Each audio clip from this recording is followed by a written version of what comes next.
Windows at Liberty takes place in 1838 at Liberty Jail in Liberty, Missouri. The title refers to windows, even though only one window is depicted. The second window is the window of Revelation, which is represented by the light shining on the faces of the prisoners. If you're going to pick a single image to represent how they responded to Liberty Jail, what happened there, in a single image, I don't think showing one where Joseph is crying and feeling like he's lost hope really represents that. He hadn't lost his faith. He hadn't lost his hope. And I wanted to show that even though he was physically in prison, his mind was free.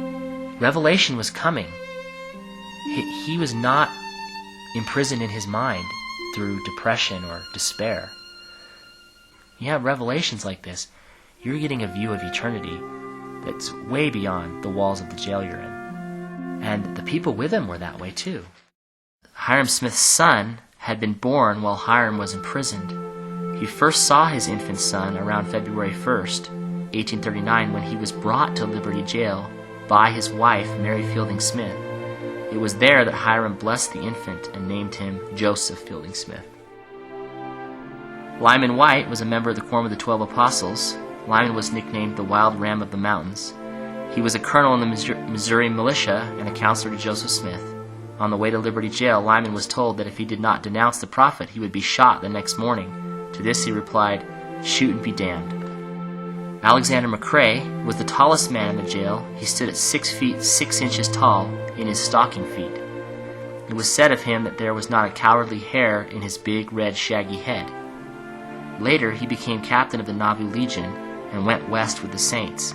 He served as a bishop in Salt Lake City for 36 years. He was so affected by being in Liberty Jail that he never allowed anyone to even keep a bird in a cage in his house ever after that. Sidney Rigdon was witness to many notable events of the Restoration. Sidney beheld a vision on the degrees of glory with Joseph. He was a counselor in the First Presidency at the time of the imprisonment. Sidney became very ill at Liberty, but he was such an eloquent speaker that he was able to convince a judge to release him after only 1 month. Caleb Baldwin was born in 1791 and was the oldest man in the group. He was a veteran of the War of 1812 and a faithful member who participated in such notable events as the Battle of the Big Blue River in 1833.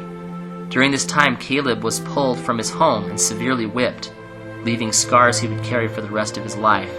His house and barn were also burned to the ground by the mob.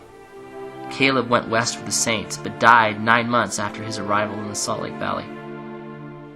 These were strong men who faced this trial with courage. Again, how you face difficulties in trial tells you something about a person.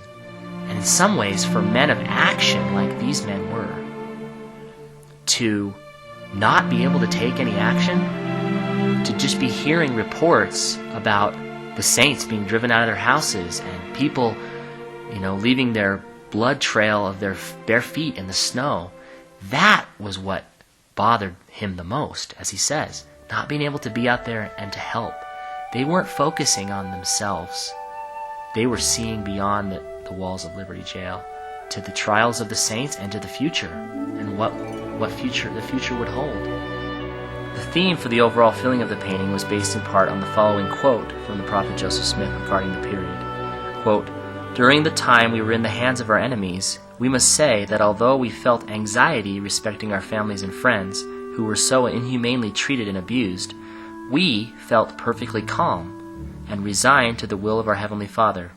Yes, that still small voice which had so often whispered consolation to our souls in the depths of sorrow and distress bade us be of good cheer and promised deliverance, which gave us great comfort. For although we were troubled on every side, yet not distressed, perplexed, but not in despair, persecuted, but not forsaken, cast down, but not destroyed."